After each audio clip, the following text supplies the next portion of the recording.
Oh yeah. Welcome to MRTB.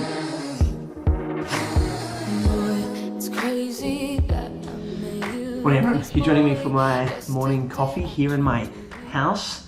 The kids are still asleep, mostly. I think they might come in and bust in and talk to us. This is a very special 40th anniversary edition of Mitch Reads the Bible, MRTB.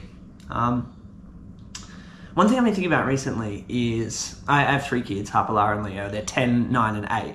And so in a lot of ways, I feel like I've been a parent for ages. I've been a parent for 10 years. Think about you, all of you guys I'm talking to. What were you doing 10 years ago? You were still kids and your parents were raising you. I've been a parent for 10 years, for like longer than half your life, at least, for every one of you students listening to this. And 10 years is a really, really long time. But you know one thing I've noticed about my kids is in 10 years, they still haven't grown up. It's been 10 years, but they're still children. They're just still kids. They do all the kid kind of things. They bicker and they argue and they giggle. They could even still be afraid of like the dark, or being afraid of being in their room by themselves at any given time. 10 years is a really, really long time, but it's actually not enough time to grow up. How long does it take someone to grow up and mature? Well, here in Deuteronomy chapter 8 that I'm going to read to you, it talks about the 40 years that the Israelites spent in the wilderness. That is, it's kind of like when they came out of Egypt, the Israelites were slaves in Egypt. It's like when they came out of Egypt, when God rescued them from Egypt. It's almost like they were being born. And in Deuteronomy chapter 8, it talks about how long it took them to grow up in the wilderness. They grew up in the wilderness. This is how long it took them. Let me read to you from verse 2 in Deuteronomy chapter 8. Remember how the Lord your God led you all the way in the wilderness those 40 years, to humble and test you in order to know what was in your heart, whether to know you would keep his commands. He humbled you, causing you to hunger and feeding you with manna, which neither you nor your ancestors had known, to teach you that man does not live on bread alone, but on every word that comes from the mouth of the Lord. Your clothes did not wear out and your feet did not swell during those 40 years. I think what this passage is saying is this. It actually took Israel, the people of Israel, it took them 40 years to grow up, to go from being born to being mature humans who could go into their own land and be confident to have learned the lessons that they need to have learned. And what have they learned in the wilderness? Well, God has been teaching them. He's been humbling them.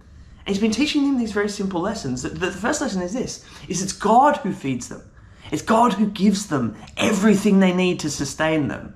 It's God who clothes them is the second one. God feeds them and he clothes them. It's God who clothes them. It's God who protects them. Their feet don't swell. So even as they're wandering, their feet don't swell. It's God that feeds them. It's God that clothes them. It's God that protects them. And it takes them, my friends, 40 years to learn that lesson. And the amazing thing is when you flick to the New Testament, Jesus actually quotes this passage when he says, man doesn't live on bread alone. And that's when he's in the wilderness. And I think you can see the wilderness kind of section with Jesus in the wilderness as Jesus growing up. And how long does it take Jesus? It just takes him 40 days, not 40 years, like the Israelites.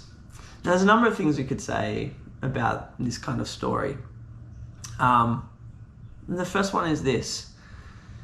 If you feel like you've still got heaps of growing to do as a human or as a Christian, then you're right, you do. It took them 40 years. 40 years to grow up. You've still got heaps of growing to do. So part of me wants to say to you, relax. It's okay. You haven't made it. And God understands, and he is patient with you, and he will walk with you. He will continue to feed you. He will continue to clothe you. He will continue to protect you while you are growing up, because that's what parents do. What does it say to us on our 40th anniversary as a school? I think it says, if we think we're completely grown up, we're probably wrong. It took them 40 years to grow up in the wilderness, to be humbled. I'd like for us to think back over the last 40 years and not think about the great work that we've done as a school, but really to think about what God has been teaching us, how he's been helping us to mature and grow up and trust him more deeply and love him more completely. Amen. Amen.